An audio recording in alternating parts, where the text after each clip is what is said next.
মধ্যপ্রাচ্যে যুদ্ধের দামামা বাজছে। ইরানের সর্বোচ্চ নেতা আয়াতুল্লাহ খামিনি দিয়েছেন সরাসরি যুদ্ধের ঘোষণা।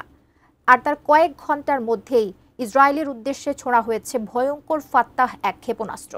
ইসরায়েলের ওপর আঘাত হানতে যাওয়া এই হাইপারসোনিক ক্ষেপণাস্ত্র ছুটতে পারে শব্দের চেয়ে 15 গুণ বেশি গতিতে।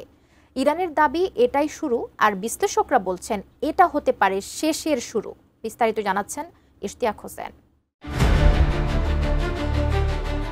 মধ্যপ্রাচ্যের রাজনৈতিক ও সামরিক উত্তেজনা এবার ভয়াবহ রূপ নিতে চলেছে। ইরানের Islamic revolutionary guard corps IRGC ঘোষণা দিয়েছে তারা ইসরায়েলের ওপর ফাতাহ এক হাইপারসনিক ব্যালিস্টিক মিসাইল ছুড়েছে। এই মিসাইল ব্যবহারের মাধ্যমে ইরান প্রথমবারের মতো তাদের নিজস্ব প্রযুক্তির সবচেয়ে উন্নত অস্ত্র সরাসরি ইসরায়েলের বিরুদ্ধে ব্যবহার করেছে।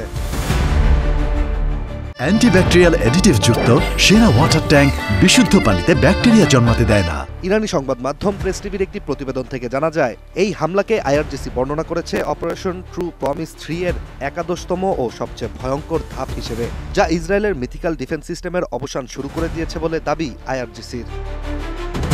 এদিকে ইরানি এই হামলার ঠিক আগেই ইরানের সর্বোচ্চ নেতা আয়াতুল্লাহ আলী খামিনিও ঘোষণা দিয়েছেন যুদ্ধ শুরু হলো। তিনি আরও জানান, জায়ানবাদীদের প্রতি কোনো দয়া দেখানো হবে না, ইরান কখনো আপোষ করবে না।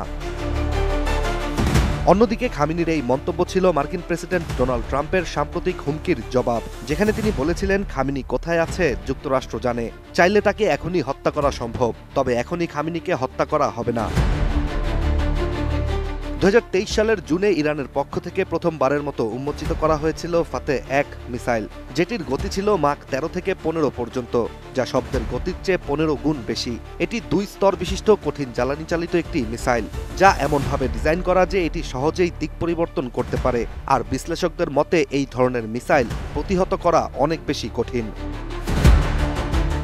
এছাড়া বিশ্লেষকদের ধারণা ফাতেহ এক ব্যবহার করা ইরানের পক্ষ থেকে ইসরায়েলকে একটি স্পর্শ বার্তা দেয়া। তেহরান এখন আর শুধু পাল্টা জবাব নয়, যুদ্ধক্ষেত্রে আধিপত্য প্রতিষ্ঠা করতে চায়। এখন আন্তর্জাতিক কূটনীতির চাপে এই দুই প্রতিপক্ষ শান্ত হবে, নাকি মধ্যপ্রাচ্য আরও বড় সংঘাতে জড়িয়ে পড়বে, এই প্রশ্নই ঘুরপাক খাচ্ছে বিশ্ব রাজনীতির কেন্দ্রে।